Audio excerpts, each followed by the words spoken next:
The sentence arrived like a thunderclap on an ordinary evening, shattering the quiet rhythm of my life and forcing my heart to race with questions I never expected to face. A woman I had not seen in years stood before me with trembling eyes and a truth so urgent it felt heavier than the air itself. A truth that would pull both of us into a storm of judgment, sacrifice, fear, and unexpected grace. From the very first moment, I sensed that whatever choice I made would change more than just her future.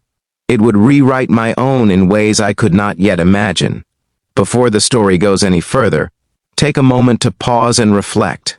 If you believe in kindness, second chances, and the quiet miracles that happen when people open their doors and hearts, please like this video, share it with someone who needs hope, comment your thoughts, and subscribe to the channel to support stories that remind us of our humanity. Her name was Rebecca, a name I remembered from a lifetime ago when the world felt simpler and consequences seemed far away. We were in a small town in Ohio, a place where church bells still echoed on Sunday mornings and neighbors noticed when curtains stayed closed too long.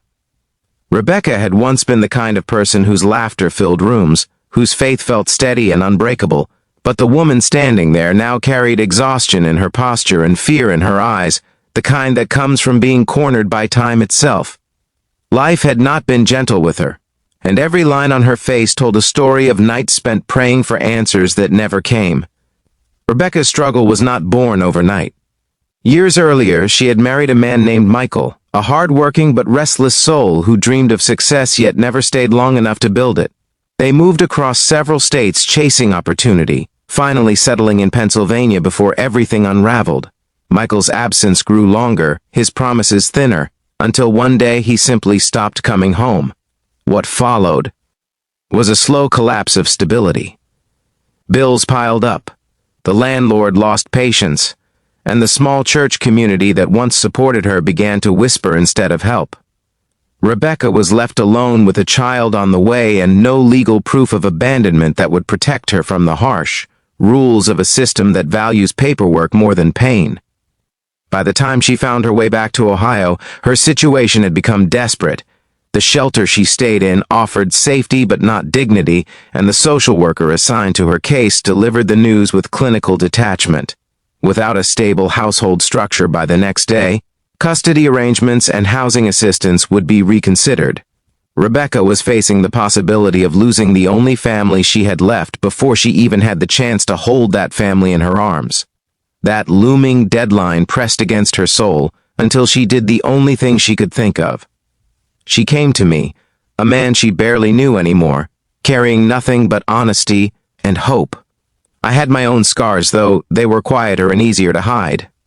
My name is Thomas, and I had built my life around predictability after losing my wife Sarah to illness years earlier. Grief had taught me how to survive alone, how to keep my world small and manageable. I worked as a maintenance supervisor at a local hospital, lived in a modest house on the edge of town, and spent my evenings fixing what was broken because it was easier than confronting what could never be fixed again. Letting someone into that carefully constructed solitude felt terrifying, especially someone whose pain threatened to tear open wounds I had sealed shut. The challenge was not only practical but moral. I worried about what people would think, about the gossip that would ripple through church pews and grocery store aisles. I worried about whether I was strong enough to shoulder someone else's crisis when I had barely learned to carry my own. Yet beneath all that fear was a quieter voice, one shaped by faith and loss, reminding me that love often arrives disguised as inconvenience and risk. Rebecca did not ask for romance or promises. She needed refuge, stability, and a chance to breathe without fear. That night, sleep refused to come. I sat at the kitchen table long after the house had gone silent, staring at photographs of a life that no longer existed. I remembered how Sarah used to say that compassion was not about being ready but about being willing. By morning, I understood that doing nothing would be a decision too, one that would haunt me longer than any whispered judgment. So I opened my door, not as a savior or a hero, but as a flawed human choosing mercy over comfort. Life under one roof did not instantly become a miracle. Rebecca carried anxiety like a shadow, and I carried grief that surfaced at unexpected moments. The house felt crowded with emotions that had nowhere to go. Some days were filled with awkward silence, others with overwhelming gratitude that made us both uncomfortable. Yet slowly, something shifted. Routine created safety, shared meals created familiarity, and quiet prayers spoken separately but felt collectively created a sense of peace neither of us had known in a long time. The town noticed, of course. Assumptions were made, and not all of them were kind. But there were also moments of surprising grace. A neighbor named Harold left groceries on the porch without a note. A woman from church named Margaret offered baby clothes and a smile that held no judgment. These small acts reminded us that goodness still existed, even when hidden behind caution and fear. Rebecca began to regain her strength, attending counseling sessions and prenatal appointments with renewed determination. I found myself laughing again, not out of obligation, but because life had gently nudged joy back into my days. As the due date approached, suspense filled the air like electricity before a storm. We both knew the arrangement could not last forever. Yet neither of us wanted to name the uncertainty. The night Rebecca went into labor, the hospital corridors felt painfully familiar to me, echoing with memories I had tried to forget. But this time, instead of loss, there was anticipation. When her child was born, healthy and strong, something inside me healed in a way I did not know was possible. Witnessing new life did not erase my past, but it softened its edges. In the weeks that followed, Rebecca secured independent housing with the help of renewed assistance and community support.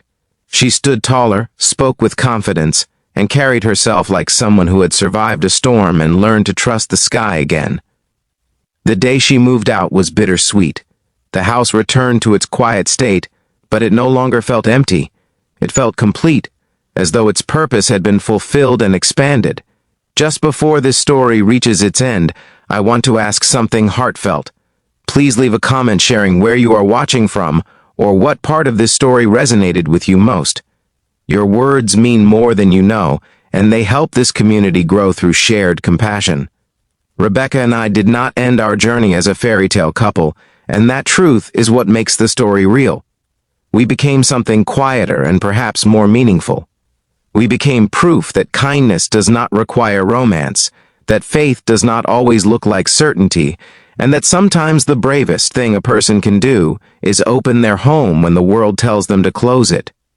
Her life moved forward, and so did mine, each of us changed by a season that began with desperation and ended with gratitude.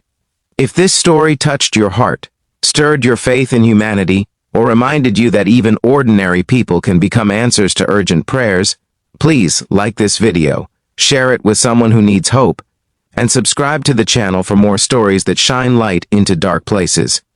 Your engagement helps keep these stories alive. In the end, what began as a plea bound by time became a lesson bound by grace. Not every rescue is loud, and not every miracle is permanent, but the ones that matter most leave marks that last a lifetime.